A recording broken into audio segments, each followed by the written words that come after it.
45% des adultes de plus de 65 ans en Europe prennent actuellement des statines. Cela signifie que près de la moitié des personnes que vous connaissez dans cette tranche d'âge avalent un comprimé chaque jour. Mais voici ce qui m'a interpellé. Une analyse récente a révélé que pour de nombreuses personnes de cette tranche d'âge, les bénéfices de ces médicaments pourraient être bien moindres que ce que l'on nous a laissé croire, alors que les alternatives efficaces sont rarement abordées lors d'une consultation médicale de 15 minutes. Au cours des 14 prochaines minutes, je vais vous présenter les conclusions réelles des recherches sur la gestion du cholestérol après 60 ans et vous expliquer pourquoi l'approche la plus efficace ne se trouve peut-être pas dans votre armoire à pharmacie. Bienvenue dans Healthy Aging Simplified, où nous faisons le tri parmi les informations contradictoires et vous proposons des stratégies fondées sur des preuves pour protéger votre santé pendant vos années dorées. Aujourd'hui, nous abordons l'un des sujets les plus controversés de la médecine cardiovasculaire. Les statines et la question de savoir si vous en avez réellement besoin pour garder votre cœur en bonne santé après 60 ans. Je tiens à être très clair dès le départ. Il ne s'agit pas de diaboliser les médicaments ou de vous dire d'ignorer votre médecin. Les statines sauvent des vies et pour certaines personnes, elles sont vraiment indispensables. Mais ce que j'ai découvert en examinant les dernières recherches européennes, c'est que des millions de personnes âgées prennent peut-être ces médicaments sans avoir jamais été informées des changements de mode de vie qui peuvent donner des résultats similaires, voire meilleurs. À la fin de cette vidéo, vous comprendrez exactement comment le cholestérol agit dans votre corps, pourquoi l'approche standard de prescription des statines est remise en question et quels sont les changements spécifiques à apporter à votre alimentation et à votre mode de vie que les cardiologues européens recommandent désormais comme traitement de première intention. Et restez jusqu'à la fin car je vais vous dévoiler une stratégie pour augmenter jusqu'à 40% le pouvoir hypocholestérolémiant d'un aliment courant. Commençons par expliquer pourquoi cette conversation est si importante, surtout si vous regardez cette vidéo depuis l'Europe. Les maladies cardiovasculaires restent la première cause de décès dans l'Union européenne, faisant près de 2 millions de victimes chaque année. C'est plus que le cancer, les maladies respiratoires et les accidents réunis. Et le principal coupable dans cette histoire, du moins selon des décennies de messages médicaux, a été le cholestérol. Voici ce qui rend ce moment de l'histoire médicale si fascinant. Au cours des 30 dernières années, l'approche a été relativement simple. Si votre taux de cholestérol est élevé, voici une ordonnance. La révolution des statines a commencé à la fin des années 80 et ces médicaments sont devenus les plus prescrits dans le monde occidental. Rien qu'au Royaume-Uni, plus de 8 millions de personnes en prennent quotidiennement. L'Allemagne et la France ont des taux de prescription similaires. Mais quelque chose a changé ces dernières années. La commission lancée 2024 a publié des conclusions qui ont provoqué une onde de choc dans le monde de la cardiologie, démontrant un lien clair entre une gestion agressive du cholestérol et une réduction du risque de démence. Cela ressemble à une victoire pour le camp des statines, mais voici le rebondissement. La commission a également souligné que la modification du mode de vie devrait être la base du traitement, et non une réflexion après coup mentionnée au moment où vous quittez le cabinet. Les systèmes de santé européens, en particulier dans des pays comme les Pays-Bas, le Danemark et, de plus en plus, le Royaume-Uni, ont commencé à restructurer leurs directives afin de mettre l'accent sur les interventions sur le mode de vie avant de recourir à la prescription. Il ne s'agit pas de médecine marginale, c'est la direction que prend la cardiologie fondée sur des preuves, et pourtant, la plupart des patients avec lesquels je m'entretiens n'ont jamais eu de conversation significative avec leur médecin sur ce qu'ils peuvent faire avant ou à la place de prendre des médicaments. La frustration que j'entends le plus souvent ressemble à ceci. On m'a remis une ordonnance, on m'a dit que mon taux de cholestérol était trop élevé, puis on m'a renvoyé chez moi. Personne ne m'a expliqué ce que ces chiffres signifiaient réellement. Personne ne m'a parlé des choix alimentaires au-delà d'une vague recommandation de manger moins de graisse et personne ne m'a dit que j'avais peut-être d'autres options. Changeons cela dès maintenant. Pour prendre des décisions éclairées concernant votre santé, vous devez comprendre ce qu'est réellement le cholestérol et pourquoi la question est bien plus nuancée que la simple opposition entre bon cholestérol et mauvais cholestérol. Le cholestérol est une substance cireuse semblable à une graisse dont votre corps a absolument besoin pour fonctionner. Il est essentiel à la construction des membranes cellulaires, à la production d'hormones comme la testostérone et l'œstrogène et à la fabrication de la vitamine D. Votre foie produit environ 80% du cholestérol présent dans votre corps. Seuls 20% proviennent de votre alimentation. C'est la première chose qui surprend la plupart des gens. Pour la majorité des individus, le cholestérol alimentaire a un impact relativement modeste sur le taux de cholestérol sanguin.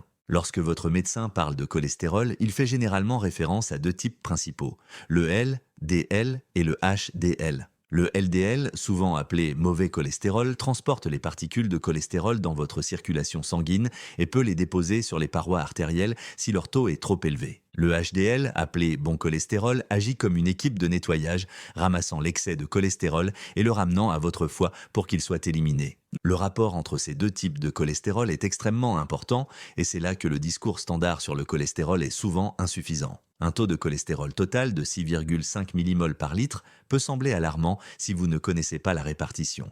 Mais si 3,5 de ce taux correspondent au HDL, votre profil de risque cardiovasculaire pourrait en fait être assez favorable. Le contexte est important, mais la décision de prescrire un traitement repose souvent sur un seul chiffre dépassant un certain seuil. C'est là que les statines entrent en jeu. Ces médicaments agissent en bloquant une enzyme du foie appelée HMG-CoA réductase que votre corps utilise pour produire du cholestérol. En inhibant cette enzyme, les statines peuvent réduire le cholestérol LDL de 30 à 50%. Il s'agit d'une baisse significative et pour les personnes qui ont déjà eu une crise cardiaque, un accident vasculaire cérébral ou qui ont reçu un diagnostic de maladie cardiovasculaire, cette réduction se traduit par une protection importante contre de futurs événements. Mais le débat se complique lorsqu'il s'agit de prévention primaire, c'est-à-dire l'administration de statines à des personnes qui n'ont pas eu d'accident cardiovasculaire mais dont le taux de cholestérol est élevé. Pour les adultes de plus de 65 ans entrant dans cette catégorie, les recherches montrent que les bénéfices diminuent. Une méta-analyse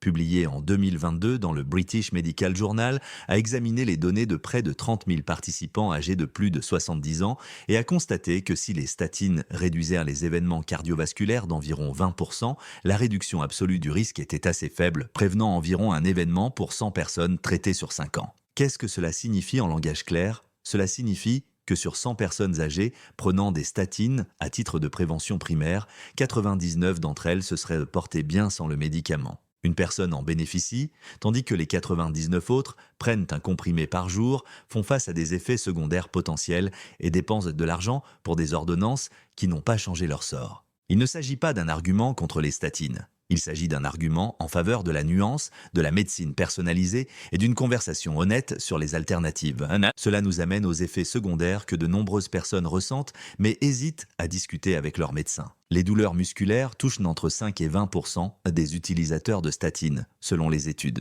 Certains patients les décrivent comme une douleur persistante qui leur donne l'impression d'avoir vieilli de plusieurs décennies. Des troubles cognitifs, notamment des difficultés de mémoire et un brouillard mental, apparaissent chez une partie des utilisateurs, bien que les recherches à ce sujet restent mitigées. Un nouveau cas de diabète survient chez environ une personne sur 200 prenant des statines à forte dose, un risque qui augmente avec l'âge. Aucun de ces effets secondaires ne doit être ignoré et aucun d'entre eux ne doit être la seule raison d'éviter un médicament qui pourrait vous sauver la vie. Mais il renforce l'argument en faveur d'une exploration sérieuse des interventions sur le mode de vie, non pas comme un geste symbolique, mais comme un véritable traitement de première ligne. Parlons maintenant de ce que vous pouvez réellement faire, car c'est là que la conversation devient passionnante. Le régime DASH, qui signifie Dietary Approaches to Stop Hypertension, approches alimentaires pour lutter contre l'hypertension, a accumulé plus de preuves cliniques que presque toute autre intervention alimentaire en médecine cardiovasculaire. Conçu à l'origine pour réduire la pression artérielle, les chercheurs ont découvert qu'il avait également des effets profonds sur le cholestérol. De nombreuses études montrent que le protocole DASH peut réduire le cholestérol LDL de 8 à 14%, ce qui se rapproche de la limite inférieure des résultats obtenus avec les statines. À quoi ressemble concrètement le régime DASH ? Il met l'accent sur les légumes, les fruits, les céréales complètes, les protéines maigres et les noix, tout en limitant la viande rouge, le sodium et les aliments transformés. Il est important de noter qu'il ne vous oblige pas à éliminer complètement un groupe d'aliments. Vous pouvez toujours manger du pain, des pâtes et même un dessert de temps en temps. L'essentiel est de modifier vos habitudes alimentaires globales plutôt que de vous focaliser sur des aliments individuels. Une variante européenne qui a donné des résultats tout aussi impressionnants est le régime méditerranéen qui partage de nombreux principes avec le régime DASH, mais qui inclut davantage d'huile d'olive, une consommation modérée de vin rouge et une plus grande importance accordée aux poissons. Une étude espagnole historique, appelée Peredimed, a suivi plus de 7000 participants présentant un risque cardiovasculaire élevé et a constaté que ceux qui suivaient un régime méditerranéen complété par de l'huile d'olive extra vierge réduisaient leur risque d'événements cardiovasculaires majeurs de 30% par rapport à un régime témoin pauvre en graisse. 30%. Cela rivalise avec la protection offerte par les médicaments. Permettez-moi d'être plus précis sur ce que vous devriez manger. Commencez votre journée avec de l'avoine sous forme de porridge ou d'avoine trempée pendant la nuit, car les fibres solubles qu'elle contient, appelées bêta-glucanes, extraient activement le cholestérol de votre circulation sanguine et l'éliminent de votre corps. Visez au moins 3 grammes de bêta-glucanes par jour, soit environ 40 grammes d'avoine sèche. Consommez du poisson gras au moins 2 fois par semaine. Le saumon, le maquereau, les sardines et le hareng sont riches en acides gras oméga 3 qui réduisent les triglycérides, abaissent la tension artérielle et diminuent l'inflammation dans tout votre système cardiovasculaire. Si vous vivez au Royaume-Uni ou en Europe du Nord, vous avez accès à certains des meilleurs poissons sauvages au monde. Profitez-en. Ajoutez une poignée d'amandes, de noix ou de pistaches à votre alimentation quotidienne. Une analyse complète de plus de 25 études a révélé que la consommation quotidienne d'environ 50 grammes de noix réduit le cholestérol LDL d'environ 7%. Les noix semblent particulièrement efficaces car elles contiennent un type spécifique d'oméga 3 que les autres noix ne possèdent pas. Envisagez d'intégrer des stérols et des stanols végétaux, des composés naturels qui bloquent l'absorption du cholestérol dans votre intestin. Vous les trouverez dans des pâtes à tartiner enrichies comme Benecol, dans des laits enrichis et dans certains yaourts.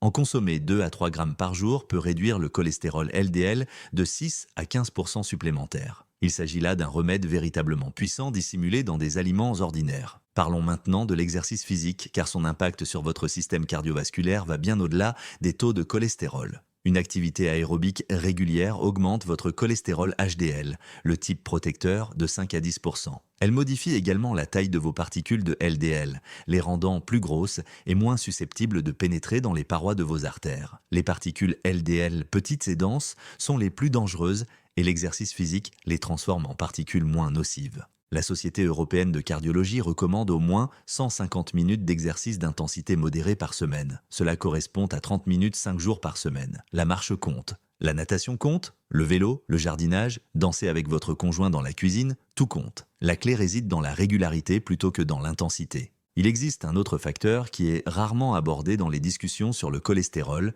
le stress. Le stress psychologique chronique augmente le cortisol, votre principale hormone du stress, ce qui augmente directement la production de cholestérol dans votre foie. Il favorise également l'inflammation dans tout votre système cardiovasculaire et encourage l'accumulation de plaques artérielles. La gestion du stress n'est pas seulement bonne pour votre santé mentale, elle protège directement votre cœur. Les techniques qui ont montré des bénéfices mesurables dans les études cliniques comprennent la méditation quotidienne, même si ce n'est que 10 minutes, des horaires de sommeil réguliers visant 7 à 8 heures par nuit et le maintien de liens sociaux solides. La solitude, selon les recherches, est un facteur de risque cardiovasculaire aussi important que le tabagisme. À une époque où l'isolement est devenu endémique, en particulier chez les personnes âgées vivant en milieu urbain en Europe, cela mérite plus d'attention qu'on ne lui en accorde. Laissez-moi vous expliquer comment cela fonctionne dans la pratique. Il y avait un homme de Manchester, âgé de 63 ans, dont l'histoire reflète ce que j'entends constamment. Son médecin généraliste a détecté un taux de cholestérol élevé lors d'un examen de routine, avec un cholestérol total de 7,2 millimoles par litre et un LDL de 4,8. Sans grande discussion, on lui a prescrit 40 mg d'atorvastatine. Au bout de 3 mois, il a développé des douleurs musculaires dans les jambes et un brouillard mental persistant qui lui donnait l'impression, selon ses propres termes, de penser à travers du coton. Au lieu d'arrêter simplement le traitement, il a demandé à son médecin de lui laisser le temps d'essayer de modifier son mode de vie. Au cours des 6 mois suivants, il a appliqué les principes du régime DASH, a commencé à marcher 45 minutes chaque matin avant le petit déjeuner, a ajouté une poignée de noix à son alimentation quotidienne et est passé à une pâte à tartiner à base de stérols végétaux. Ces analyses sanguines de suivi ont montré que son LDL était tombé à 3,4 millimoles par litre, soit une réduction de près de 30% obtenue entièrement grâce à des changements de mode de vie. Son HDL était passé de 1,2 à 1,5. Plus important encore, les douleurs musculaires ont disparu. Sa clarté mentale est revenue et il a déclaré se sentir physiquement plus jeune qu'il ne l'avait été depuis des années. Ce n'est pas de la magie. C'est ce qui se passe lorsque les interventions sur le mode de vie sont prises au sérieux plutôt que proposées comme une réflexion après coup sans conviction. Je suis curieux de connaître votre expérience.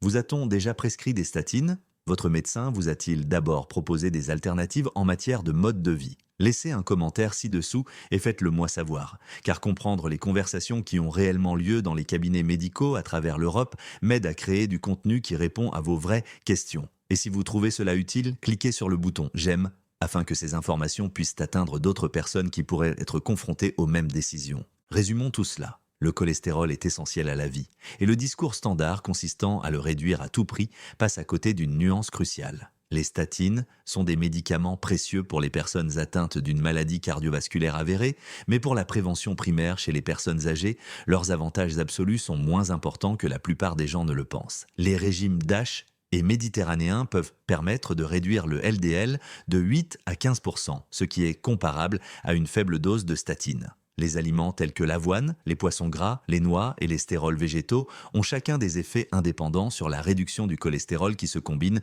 lorsqu'ils sont associés. L'exercice physique régulier, la gestion du stress et un sommeil de qualité offrent une protection cardiovasculaire que les médicaments ne peuvent pas reproduire. Voici maintenant le conseil bonus que je vous avais promis. En ce qui concerne les stérols végétaux que j'ai mentionnés, des recherches montrent que le moment de la prise est très important. Prendre des stérols végétaux avec le repas le plus copieux de la journée, généralement le déjeuner ou le dîner pour la plupart des Européens, augmente leur efficacité de 40% par rapport à une prise au petit déjeuner. En effet, les repas copieux stimulent la sécrétion de bile et les stérols végétaux agissent en entrant en compétition avec le cholestérol présent dans cette bile. Pourtant, les instructions figurant sur la plupart des produits enrichis indiquent simplement de les utiliser quotidiennement, sans préciser à quel moment. Vous savez désormais ce qu'il en est. Si ces informations vous ont donné une nouvelle perspective sur la gestion de votre santé cardiaque, vous voudrez regarder ma vidéo sur les 5 signes avant-coureurs des maladies cardiaques que la plupart des gens ignorent, en particulier le 3e signe qui est souvent considéré comme un signe normal du vieillissement. Cette vidéo apparaît à l'écran en ce moment même. Abonnez-vous à cette chaîne si vous ne l'avez pas déjà fait,